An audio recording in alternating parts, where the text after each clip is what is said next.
Hey everybody, Michael Snyder, Pacific Northwest Weather Watch. Today is January 27th, and right now we are looking at the infrared satellite imagery with the air mass characteristics overlaid. You can see the yellows and the greens showing the subtropical and the tropical air mass. Much colder air, of course, across the Gulf of Alaska, helping to create that powerful pressure gradient and the powerful temperature gradient, and that's powering this jet stream and the atmospheric river activity into the Pacific Northwest. And this is going to continue on in through early next week, and then we're going to get somewhat of a pattern change here as we crash the snow levels back down as we go on into the mid portion and the end of next week as well. So we'll take a look at those details. We go through the video here today.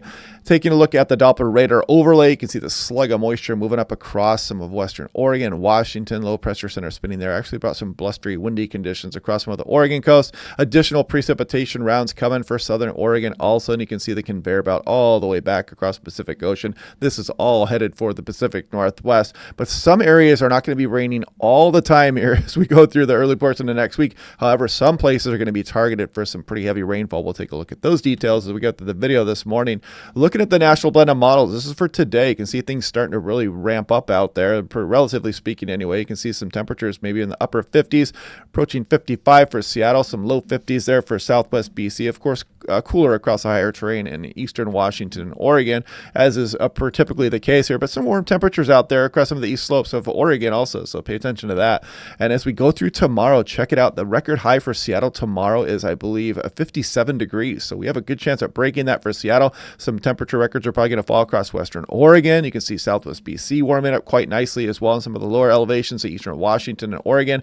As we go on into Monday, look at that 60. I think that's the record high also for SeaTac, and you can see some of these temperatures really ramping up here. So I scrolled back to Sunday. There's Monday. Here's Tuesday. One more warm day at least, and then we start to cool things down a little bit, but that's still pretty balmy for this time of year. Some mid-50s western Washington and Oregon. However, as we go into Thursday, Friday, Saturday, you'll see that air mass changing up here as we get some cooler air back down into the region. And stay tuned for the end of the video here. I'll talk about the extended forecast a little bit as well.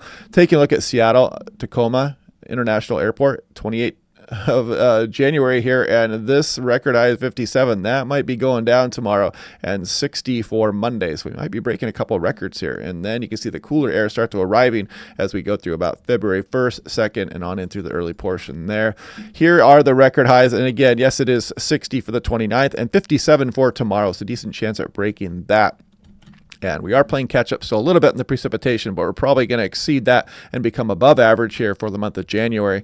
Now, looking at 100-meter wind speeds, and as we went through this morning, again, some gusty winds across the Oregon coast. And this is going to be kind of the recurring theme as we go through the week upcoming here. And you can see actually the weekend and into early next week, but you can see some deeper lows moving up towards Haida Gwaii. And then as we continue on in through, this is about Tuesday, the deep low is going to be forming out over the Pacific Ocean. And we could get some windy conditions as well, mainly along the coastal areas here as we go on in through Tuesday afternoon as that deep low is forming off the coastline here. No major region-wide windstorm is in our forecast currently. Significant wave height, don't turn your back on the ocean. Keep your pets and your children out of the surf zone. Be very careful with that. Sneaker waves are a good bet any time of the year here. Just always good to just kind of assume that they're going to be around. But you can see the increase of wave activity here as we go on into the mid portion of next week. Probably some good wave watching out there if you can get out there on the day Wednesday, and maybe on the portions of Thursday as well. But yeah, just wanted to point that out also. So anyway, taking a look at the GFS, and this is integrated vapor transport, and there goes their system kind of moving up as we go through the day today. And then we've got additional low pressure centers off the over the open water. They're pumping these atmospheric rivers into Vancouver Island. And some of the areas here are going to be very hard hit across Vancouver Island. I know a lot of people don't live there, but if there was major metropolitan areas here on the windward side of Vancouver Island, this would be a much bigger story because there's some huge rainfall totals incoming there, and that could impact some of Southwest BC as well. I mean, they're no strangers to powerful atmospheric rivers, but this could cause some flooding concerns with it. And then you can see the kicker here. This frontal system finally starts to move through here as we go through the day Thursday, and then we're going to crash the snow levels back down here as this frontal system swoops across the west coast. Now, this is looking at Whistler. You can clearly see the warmer air associated with the atmospheric river activity as we go on in through Thursday morning, but then the crash comes as we go through Thursday afternoon, and the much cooler air arrives. So hopefully we can start to rebuild some of that snowpack. We're going to do some damage to it here across a lot of BC, Washington, Oregon over the next few days.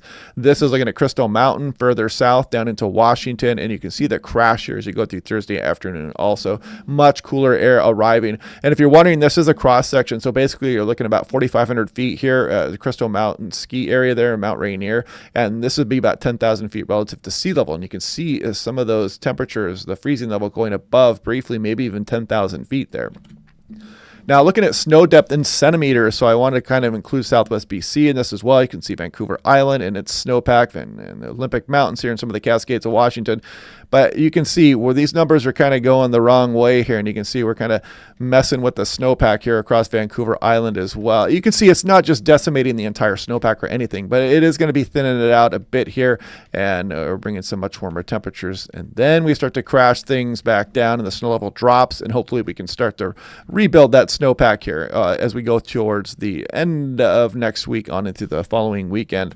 Now, looking at total precipitation in inches on last night's European run, this only goes out 144 hours, and you can see some huge amounts painted for some of Vancouver Island, the Olympic Mountains, some of the Oregon coast getting in there as well, some of the higher terrain of the Cascades of Washington, but you can see Southwest BC where these mountains align in Vancouver Island as the atmospheric rivers run perpendicular into the higher terrain there. So yeah, interesting stuff. Going to be some flooding concerns. I don't know if this is going to be one of the biggest events on record ever, but anytime you get the flooding out there, you know, in some of the higher terrain, you can bring some pretty nasty conditions across Southwest BC. It doesn't take too much to wash out some of those roadways out there, and plenty of it is coming here, as you can see. This is total precipitation in inches on the National Blended Models. I've scrolled this all the way up to hour 186, and you can see pretty good model agreement there. Again, the higher amounts across Vancouver Island, Southwest BC, some of the Olympic Mountains and some of the coastal ranges of Oregon, and the Cascades of Washington could have some flooding concerns as well, but not a high-end dynamic atmospheric river event for the Washington or Oregon Cascades for the most part. Now, looking at the Canadian model, so we're looking at higher resolution stuff here, and you can see I've got the very high resolution model on the right and the 10 kilometer on the left. So let's put this into motion and we'll play out the next few days. And this one goes out 48 hours here on the right, the very high resolution model. And as you can see, we're starting to pile up some of the rainfall as we go on in through Sunday night into Monday morning across Vancouver Island. And that's where this one stops. And look at that. Just by Monday morning, you're talking about up over a foot. In fact, it's saying like 13 inches of rain, maybe locally for some areas of Vancouver Island. And you can see the lower resolution does not pick up on some of those higher amounts, but it does show that bullseye there across some of Vancouver Island. Now we're going to go like this, and we're just going to play this one out. And you can continue to see that atmospheric river activity just pounding Vancouver Island and some of Southwest BC. So there are flooding concerns or rainfall warnings out for that activity here. And you can imagine when the high resolution model gets in range here, it's going to even show higher amounts. And this is showing up over 20 inches locally for some of Vancouver Island as we go through Tuesday afternoon. Here we are with the heavy rainfall here across some of western Washington. This is from the Seattle National Weather Service. So, you know, you could have some urban and small stream flooding going on here with some of the heavier precip when it falls, but you can see the bigger amounts across the higher terrain here. But, you know, the Cascades are kind of meant for these amounts here. We can take this.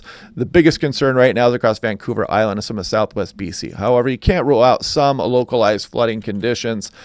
This is looking at the current accumulation. This is just through Sunday morning here. So Southwest Oregon is going to be, you know, the snow levels are high, and you can see the excessive rainfall is going to be in effect here. You got that excessive rainfall outlook actually does include some of Southwest Oregon here. So the flood watch continues through late tonight for coastal Curry County due to excessive runoff from heavy rainfall.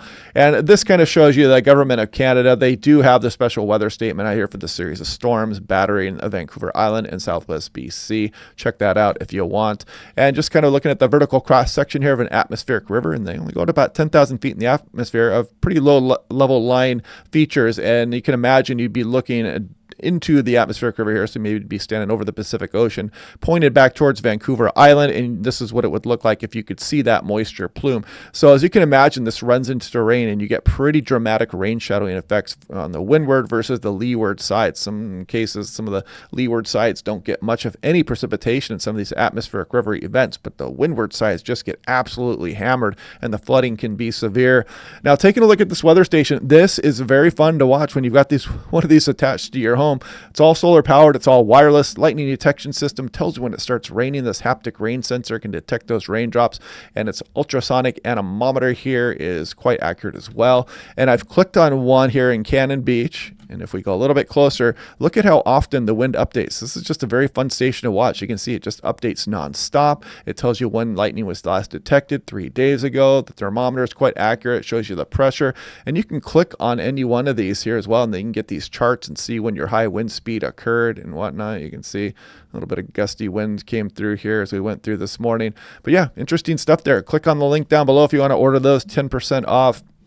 And now looking at the extended forecast, so you got the European on the left versus the GFS on the right. Saw a little bit of hype kind of showing in some of the models, because pretty much anybody on social media nowadays can just grab some of these extended runs and kind of post some of these hype forecasts. But I wanted to show you what's coming in the extended. You can see some cold air is bottled up across some of Alaska and some of northern Canada here. And if we scroll off into the future, you can see the warm air from our atmospheric rivers flooding into the Pacific Northwest. And then we get that cold air start to move down here. But you need much colder air here across British Columbia to really worry about any kind of lower elevation snowfall. I mean, locally, we might bring a little bit of lower elevation snowfall if things line up just right. But you can see pretty good agreement between the GFS on the right and the European on the left. We're not setting up for any kind of major Arctic outbreak here or anything of that nature across Pacific Northwest.